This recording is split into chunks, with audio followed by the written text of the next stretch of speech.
She walked straight onto my property like she owned the whole damn lake. Her fake smile cracked when she saw me standing there with my coffee mug, watching her tiptoe around the mud like a queen avoiding peasants. "You can't build this bridge. This land belongs to the HOA," she snapped, pointing her finger at the half-finished wooden crossing my son and I had been working on for weeks. "No," I said without raising my voice. "This land belongs to me. Deed says so.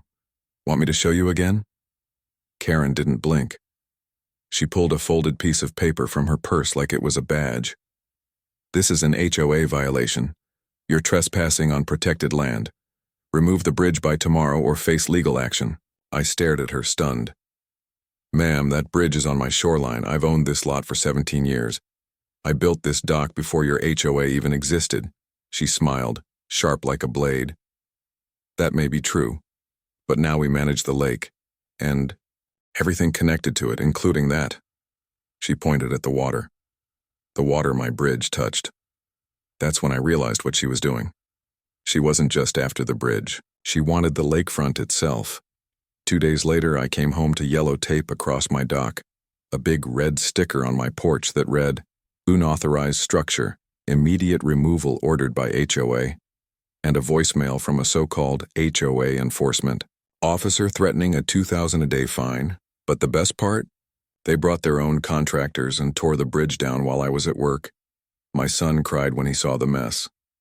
"You said we could walk to the island together," he said, wiping his tears. We were almost done. I didn't cry.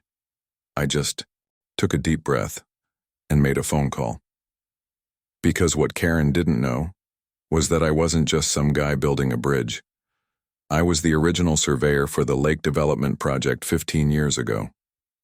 I knew every line, every boundary, and every loophole, and she had just triggered one. Because if she wanted to play power games over the water, she had no idea what she just started. They messed with the wrong man, and the wrong shoreline. Drove out to the county records office the next morning. Not because I needed to, but because I wanted copies in my hand. Originals. Sealed. I already knew what they'd say. But this wasn't about proof anymore. This was about war. Karen had no idea that this entire lake, yes, the whole lake, was technically built on private easements. The water wasn't natural. It was man-made, fed by 2 underground pumps and a redirected creek I helped engineer during early development. HOA managed the appearance, but the function? That was mine. The lake existed because of 3 privately owned drainage channels, and I owned the largest one. I called the county hydrologist, old friend. We chatted about the system, about how lately the HOA had blocked runoff from my side to increase lake aesthetic for premium property value. "Is that even legal?" I asked. He laughed. "Not at all. They're playing with liability fire." I didn't say anything. Just smiled. Back at the lake, Karen was holding court. She had 2 HOA board members flanking her, smug and stiff in their polos, like they were running for something. I walked right up to them, handed her a laminated copy of my drainage deed. She barely looked at it. "We've already notified the city," she said. "You're in violation of several community standards, and if you so much as touch that shoreline again..." I cut her off. "Touch it? Karen, I own it. And you're violating my land rights by blocking the runoff. That's flooding my side." She scoffed. "You don't understand how these things work. This is a community lake." I leaned in just enough for her smile to falter. "Karen, you might want to check who owns the main water intake, because if I close mine off, this lake drops 6 feet in a week." One of the board members stepped forward. "You wouldn't dare. You'd destroy the ecosystem." I turned to him. "Would I? Or would I just stop illegally feeding water to the people who tore down my son's bridge?" Silence. Karen looked like she swallowed a lemon. They thought I was bluffing. But that night, I opened the valve, not to flood, to drain. By morning, the lake had dropped 2 feet. Fish flopped near the rocks. The $1-million boats moored to their private docks, sitting awkward and crooked in the mud. By the 3rd day, the waterline was halfway down. HOA members were panicking. Calls went out, HOA emergency meetings, threats, legal notices left in my mailbox, none of them signed by actual attorneys, and Karen? She finally showed up alone, knocking on my door like we were neighbors. You've made your point, she said, jaw tight. I didn't open the door all the way, just enough for her to see my face. No. Not yet, I said. You destroyed my son's bridge. This is just the start. You tried to drown me in paperwork. I'll drown your property value instead. By day 5, real estate agents were already backing out. 3 families had listed their lakefront homes that spring. $4.8 million, $5.2 million, $5.6 million listings. Now, they couldn't even get showings. No buyer wanted a lakefront mansion with a receding shoreline, dried mudflats, and a rotting HOA reputation. Karen showed up again, this time with a lawyer-looking guy who didn't say a word, just hovered behind her like he was regretting every second of this. We can resolve this, she said, voice tighter now. If you agree to a formal cease and desist, the HOA will cover half the cost of rebuilding your bridge. Half is fair. I sipped my coffee and stared at the drained lake behind her. Karen, you owe me more than a bridge. You owe my son an apology. You owe me 5 years of undisturbed lake rights, and you owe this entire community a truth you've been hiding for way too long. Her lawyer tried to step in. Sir, the HOA has acted within... I cut him off. Is the HOA acting within its rights when it forges city enforcement stickers? Because I confirmed with the code office, they didn't tag my doc. Karen did. And that's impersonating a government entity. His mouth opened, then closed. She turned pale. I stepped forward. Here's my offer. You resign. You issue a public statement admitting what you did.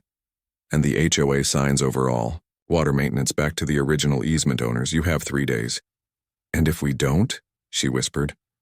I smiled and pointed across the dry mud banks. Then I'll drain it down to dirt and dig a trench through the southern basin. It'll turn this whole area into a marshland. Your $5 million views? Gone. That night, Karen didn't sleep.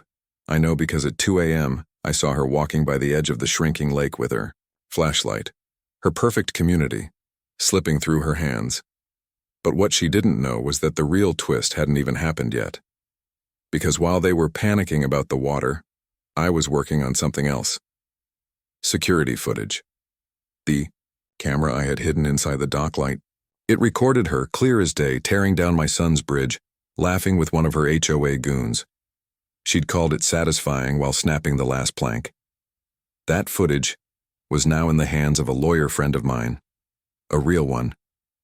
Because impersonating city code enforcement is a crime. Destroying private property? That's another. And that's when I realized she wasn't just about to lose her view. She was about to lose everything. You don't get to pretend you're the law and walk away when the real law shows up. 2 days later, the HOA sent out a community-wide email. It was supposed to look like a calm, professional update. But anyone who read between the lines could see the panic. Due to unforeseen environmental disruptions, the HOA is temporarily transferring maintenance authority of the lake and related water systems back to original easement holders. We are committed to resolving any confusion and restoring the beauty of our shared spaces. Translation: they surrendered. Karen's name wasn't on the email, but her house, her fancy wraparound deck that used to hang over the water, it now dangled over cracked mud, and the gossip had already started. Neighbors were asking questions. One of them, a retired Army colonel, knocked on my door. She really tore down your bridge? Lied about the city notices? I nodded and showed him the footage on my phone. He watched it twice, didn't say much, just muttered, "Well, she's done," before walking back down my driveway. That evening, I got a call. It wasn't Karen. It was her husband. I hadn't heard his voice in years. Not since the HOA elections when Karen pushed him out of his own property company just to look more independent. "She's scared," he said. "She's talking about lawyers, about moving. She said you're blackmailing her." "I'm not," I replied calmly. "I'm letting the facts speak. There was a pause. Then he said something I didn't expect. Thank ye. You. Next morning she was gone, her luxury SUV packed to the roof. No goodbye, no apology. But she left behind a folder on my porch. Inside, a typed letter with her signature. I hereby resign from my position as HOA president effective immediately. I acted outside my authority and take full responsibility for the property damage and false notices issued. And right under that, personal note. Handwritten. I forgot what it feels like to lose. You reminded me. But it wasn't over yet, because 2 days later the county sheriff showed up at her old house. Not for me. For her. Turns out, impersonating government officials, especially with forged city documents, comes with real penalties. And when the footage went viral, oh yeah, I posted it. People all over the country had something to say. You don't mess with a man's land. Especially when he built the damn lake. The HOA? They held an emergency re-election. And guess who they asked to join the new committee? I declined. But I gave them my son's drawing. The one we made before building the bridge. They're naming the new park after him. Bridge Point.